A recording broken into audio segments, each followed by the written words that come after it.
Taho sa dali naman, Lods. May taho yung dali? Paborito ko yung taho, pero hindi ko pa natitikman yung sa dali. So sige, bili tayo.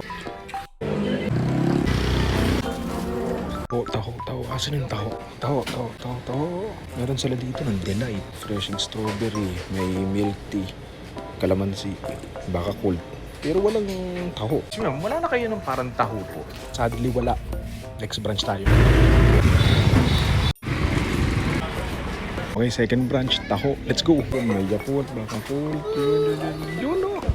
Taho. May iba't iba siyang flavor. May pink, may dilaw, tsaka may puti. Bilhin natin lahat. Kabili na tayo. Let's go!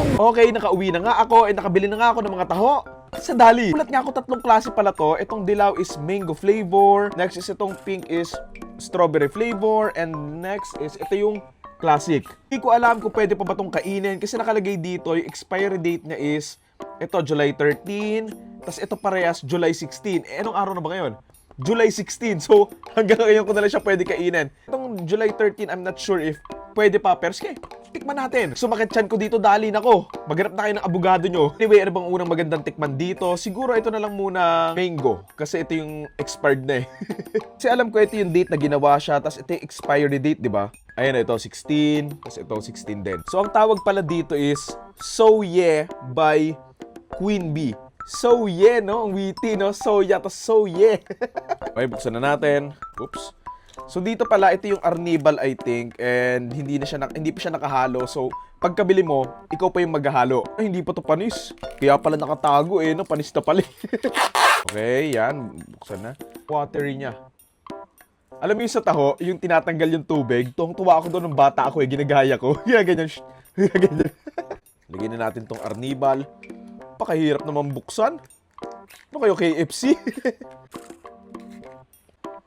Binubuhos ba to lahat? Ewan ko, pero sige. Yummy, oh. Nung bata ako, tuwing bumibili din ako ng taho, pinaparamihan ko rin yung arnibal kasi nga, mahilig ako sa matatamis nung bata ako eh. I think hahaluin muna siya kasi diba sa taho, hinahalo muna. Mukha naman siyang masarap. Kaya tikman natin to kasi ito bago to mango. Hindi pa ako nakakatikim ng mango na taho eh. Strawberry, one time lang ako nakatikim sa Baguio. So itong mango, never pa. Sarap niya tignan ah. May sago ba? Ayun, may sago siya sa ilalim. Mukha naman siyang hindi pa naman expired. Okay, tikman na nga natin tong mango taho ng dali. Let's go.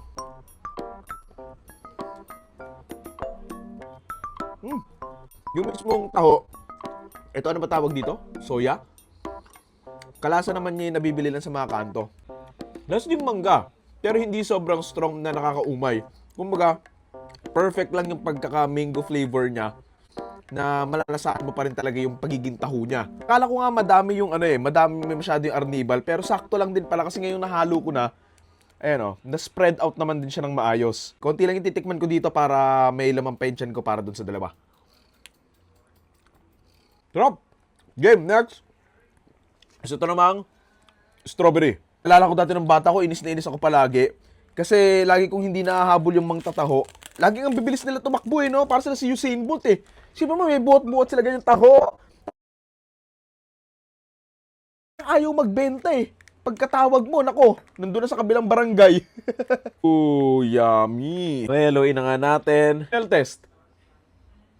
Amoy naman siya strawberry. Pero yung strawberry na parang candy, alam mo yun? Para siyang Monami. Ewan ko ako lang ba, ang satisfying no kapag nilagay yung arnibal, tapos hinahalo nung mangtataho, yung ginaganyan yung pinakailalim, tapos inaangat, wala lang. Ang satisfying niya, ewan ko bakit. I think it looks ready na. Tikiman time, let's go!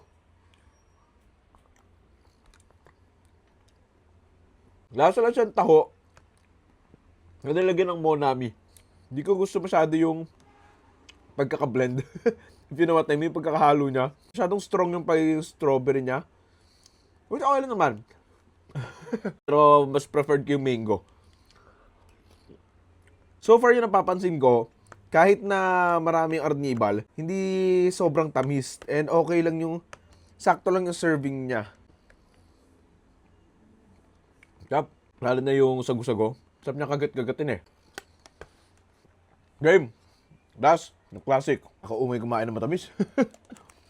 Naisipon pa ako. Peste kasing lamig to eh. Init, lamig, init, lamig. Sipon talaga. Okay.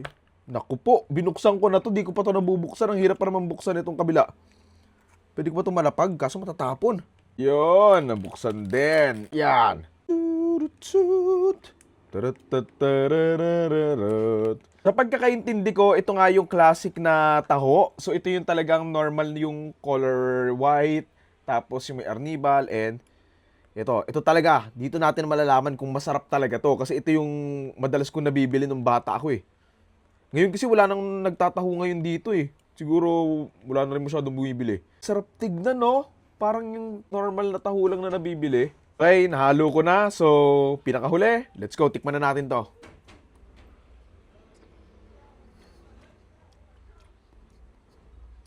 Okay naman din yung lasa. Pero honestly, na-realize ko, mas masarap pala talaga yung taho. Mainit. Yung malamig, okay lang. Pero iba lang talaga yung feeling kapag mainit. Masarap sa tiyan eh. Taste-wise, okay lang din naman. Yung mismong taho, yung ito, mas masarap pa rin yung mga nabibili sa kalsada. Ito kasi parang there's something like different. Pero I'm not sure kung ano. Mas gusto ko lang yung lambot nung sa kalsada, yung init nga niya, and pero yung sago and yung mismong arnibal, halos kasing lasa lang din naman. Para sa mga taong laging hindi nakakahabot sa mga tataho, bumili na lang kayo sa dali. Yun lang, susuka or lulunok, taho ng dali. I would say, lulunok. Masarap. Akala ko hindi ko magugustuhan pero okay lang din naman pala. So yun lang. Comment na lang kayo kung meron pa kayong gustong tikman ko or try ko tikman. Yun lang. Thank you.